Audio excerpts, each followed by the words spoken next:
बिस्मिल्लाहिर्रहमानिर्रहीम। अस्सलाम वालेकुम। अमेरिका ने इस वक्त हंगामी बेसिस पर टॉक्स शुरू करवा दी हैं दोहा में। ये आखिरी टॉक्स हैं और ये आखिरी बातचीत है।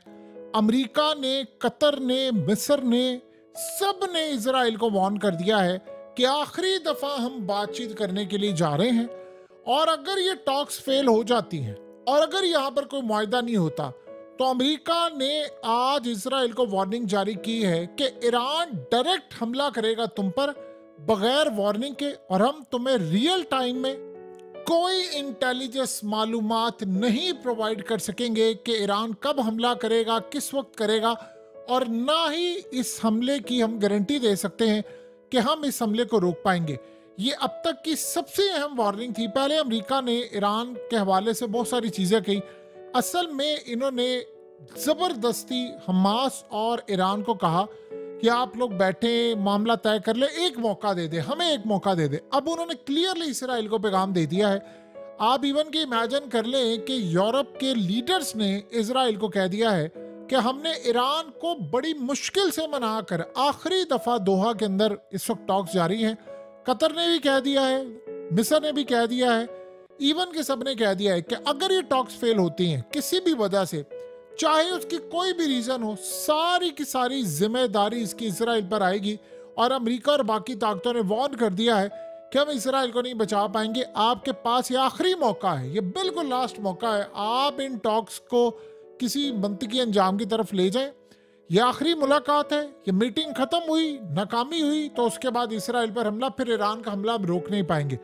अब ये सूरत हाल इतनी ज्यादा इस वक्त टेंस है कि आप देखें कि इसराइल की सड़कों पर आवाम निकल गई है और भरपूर अंदाज में निकले हुए। उन्होंने कहा है कि अब इस डील को फाइनल करके उठें। और डील में क्या डिमांड है कि आप जंग बंद करें, इसराइल की फौजें यहां से निकल जाएं और बस ये इलाके हमारे हमारे हवाले कर दें। अब अगर ऐसी सूरत हाल में एक बात आप ज़हन में रख लीजिएगा, यहाँ बहुत सारे मामलात होते हैं। अगर इस सिनेरियो के अंदर टॉक्स फेल हो जाएंगी, जो 99.99% चांस है कि ये टॉक्स फेल होंगी, ये बातचीत जो हो रही है ये फेल होगी, इसके अलावा कोई दूसरा रास्ता नहीं, फेल होनी है, क्योंकि इन्होंने जंग करनी है और वो जंग के लिए बैठे हुए हैं। लेकिन अगर ये फेल हो जाती हैं तो फिर एक बात याद रखिएगा, फिर हो सकता है कि नेतन्याहू दौरान जंग या जंग के बाद पता नहीं क्या सूरत हाल होगी, लेकिन यह भी पॉसिबिलिटी है कि फिर नेतन्याहू को फारिग किया जा सकता है, क्योंकि इस वक्त पूरे का पूरा वर्ल्ड स्टेक पर है। और ये बड़ी अजीबोगरीब सूरत हाल है कि इस दफा असल में हमास ने नहीं बात माननी थी। आपको पता है यहया सिनवार जो है वो तो इस वक्त गारों में है कहीं, यानी जो जेर जमीन गार हैं या सुरंगे हैं वहां पर मौजूद है, किसी को पता ही नहीं है। लेकिन वो किसी ना किसी तरह उसने राब्ता रखा हुआ है और उसने कहा जी ठीक है बात कर ले। उसे कहा ये लास्ट मौका दे रहे हैं, आपने हमारा बंदा मार दिया, चीफ मार दिया, फिर भी हम कह रहे हैं आखिरी दफा है कि आप इस जंग को बंद कर दें। अगर उसके बावजूद ये जंग बंद नहीं होती तो फिर हमारी तरफ से जंग की भी इब्तदा होगी, हमले होंगे, फिर उसके बाद हमें कोई रोक नहीं पाएगा। और ईरान ने भी इस वक्त सारी की सारी नजरें इस तरफ लगा लिया। अमेरिका ने उनको कह दिया है कि इस सारी सूरत हाल में हम किसी तरह मैनेज नहीं कर सकते, आपको आखिरी दफा जो टॉक्स चल रही हैं इसमें आपको किसी ना किसी तरह अपना बचाव करना है। असल में दोहा और बाकी ये जितने भी ममालिक हैं इनको शौक था कि हम किसी तरह इजराइल को मना लेंगे, हम फलाना कर लेंगे, ये कर लेंगे, वो कर लेंगे। इन्होंने जाकर अरब ममालिक ने और सब ने कहा भी है ईरान को कि आप एक हमला ना करें। अब इस पर सारे अपनी एफर्ट पुट कर रहे हैं और आप देखेंगे तकरीबन सारे के सारे नाकाम होंगे। लेकिन उसके बाद फिर गालिबन इन सब के पास एक जवाब होगा कि अगर इसराइल पर हमला होता है तो हम मदद करने के लिए नहीं आएंगे। ये एक पॉजिटिव पॉइंट इस वक्त बन गया है रीजन के अंदर इनके पास। वो कह रहे हैं कि ईरान को असल में इस दफ़ा फैसिलिटी ये मिली है कि अगर अब ईरान हमला करता है तो जैसे मिसाल के तौर पर रूस ने कहा है जस्टिफाई है, बिल्कुल आप हमला करें।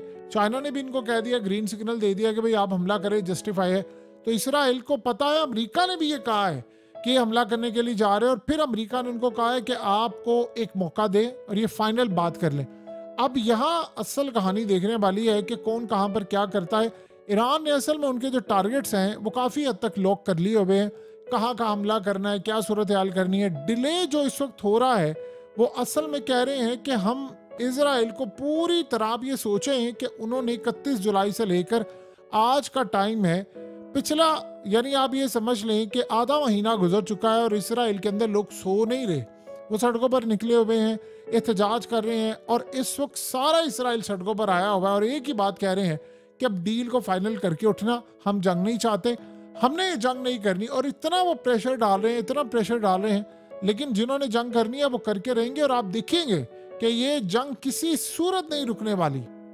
उधर सबसे बड़ी सूरत हाल इस वक्त ये पैदा हो रही है कि ईरान के साइबर हमले शुरू हो गए हैं इसराइल के ऊपर, और अमेरिका के ऊपर भी साइबर हमले शुरू हो गए हैं। ये असल में जो हमले हो रहे हैं इस वक्त, अमेरिका के अंदर बहुत सारे लोगों का डाटा निकल गया है, यानी उनके सोशल सिक्योरिटी नंबर चले गए हैं, बहुत सारी चीज़ें चली गई हैं।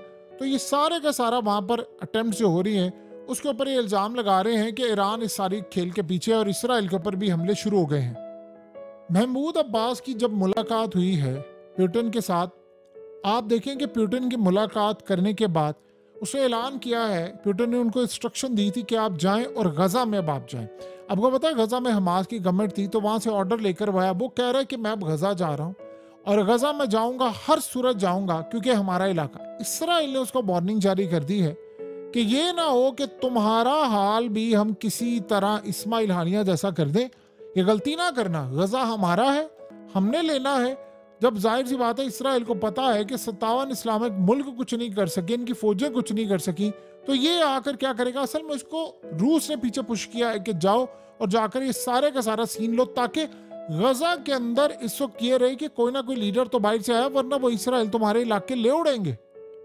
इन्होंने असल में इस वक्त जुमे का टाइम दिया है और कहा है कि आप इन टास्क को मुकम्मल कर लें। अमेरिका ने खास तौर पर जोर दिया है कि ये मामलात आप इस वक्त अपने हाथ में रख लें। आपको पता है कि इस वक्त ईरान के साथ अमेरिका बैकडोर चैनल पर राब्ते में भी है थ्रू ओमान के, और वो उनको बार बार इस बात पर कन्विंस कर रहे हैं कि जी ये हमला फलाना करना। उधर से एक बड़ी अजीबोगरीब सूरत हाल सामने आई है और ईरान ने एक अजीब तरह का, यानी तीनों जगहों से एक बयान आया है, और वो ये बयान आया है कि हमारी तरफ से टॉक्स बेशक हो, यानी अभी तक ऑफिशियल जराए नहीं कह रहे, लेकिन मीडिया पर आना शुरू हो गया है कि यमन ने भी ये कहा है, लिबनान ने भी यही कहा है और ईरान ने भी यही कहा है।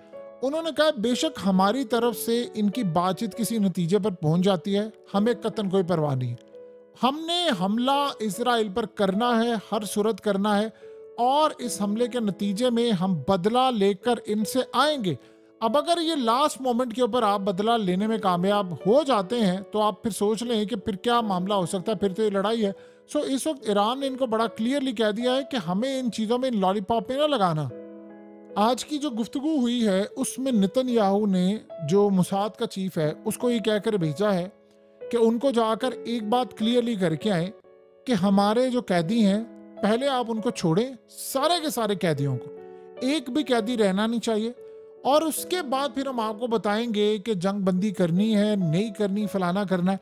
असल में मुसाद का जो चीफ है वो साथ साथ आकर धमकियां दे रहा, साथ साथ बातचीत कर रहा है। वो ये कह रहा है कि जी नेतन्याहू ने पैगाम दिया है कि आप यहाँ पर हमारे कैदी छोड़ दें। ये प्लान ये कर रहे हैं कि किसी तरह हम कैदियों को रिहा करवा लें, कैदियों को एक दफ़ा रिहा करवा कर तो मायदा तोड़ दें, हमारे लिए कौन सी कोई बड़ी बात है। आपको पता है कि एक दफ़ा इन्होंने कैदी रिहा करवा ली है तो ये हमला कर देंगे।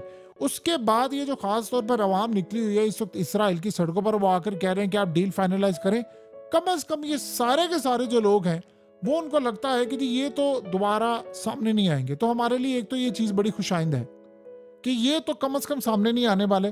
तो जब ये नहीं आएंगे तो हम पर प्रेशर भी नहीं पड़ेगा कि डील करो, फलाना करो, ये करो, वो करो। सो इस वक्त इन्होंने, जो मुसाद का चीफ है, वो पूरी तरह इनको चकमा दे रहा है कि नहीं आप एक दफ़ा बात मान ले, हम नेतन्याहू को मनाएंगे, देखिए आपकी ज़िंदगी है, आपके यहाँ से मुल्क चला जाएगा, फलाना कर जाएगा। वो मुसाद जिसने इस्माइल हानिया को ईरान के अंदर मारा है, वो उनको कह रहा है कि आप इनको कहते हैं, अरब ममालिक को और बाकी सबको कह रहे हैं कि आप हमास को मनाएं इस बात पर कि आप पहले कैदियों को सारे छोड़ें। आप अगर कैदियों को छोड़ देंगे तो तब दुनिया के अंदर जस्टिस जाएगा कि जी आपने चूंकि पहले हमला किया था, तो आप अगर कैदियों को छोड़ते हैं तो फिर जंग बंदी की तरफ मामला जा सकता है। ये असल में क्या होगा कि अगर यहाँ पर एक तो ये हमास से गलती करने नहीं वाला, ये बात आप ज़हन में रखिएगा। ये अगर कैदियों को लट से छोड़ देते हैं किसी भी वजह से, तो उसके बाद सीन ये होगा कि नेतन्याहू कहेगा कि जो उसने कहा था मैं तो हमास के आखिरी बंदे तक लड़ाई करूंगा, वो तो भी लड़ाई करेंगे। और दूसरी ऐसी सूरत हाल है कि नेतन्याहू असल में ये कह रहा है कि ठीक है जी, अगर जंग बंदी को 2-4 दिन तक, 5 दिन तक होती है, कैदियों का तबादला हो जाता है, तो मैं इसके लिए तैयार हूँ, लेकिन मैं परमानेंटली फौज वहां से निकालूंगा और मैं परमानेंटली जंगबंदी करूंगा, ये नहीं हो सकता।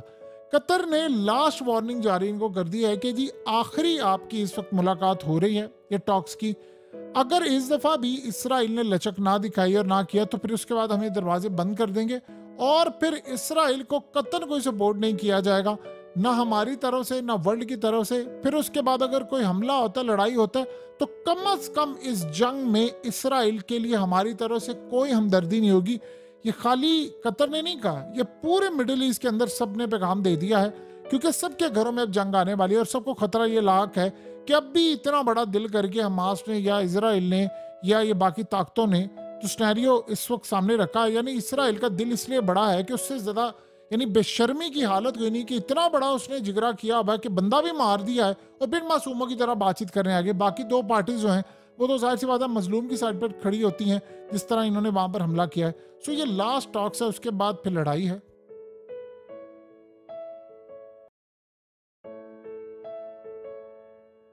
हकीकत टीवी को सब्सक्राइब करना मत भूलें, वीडियो को लाइक करें, शेयर करें और कमेंट सेक्शन में अपनी राय का इजहार जरूर करें।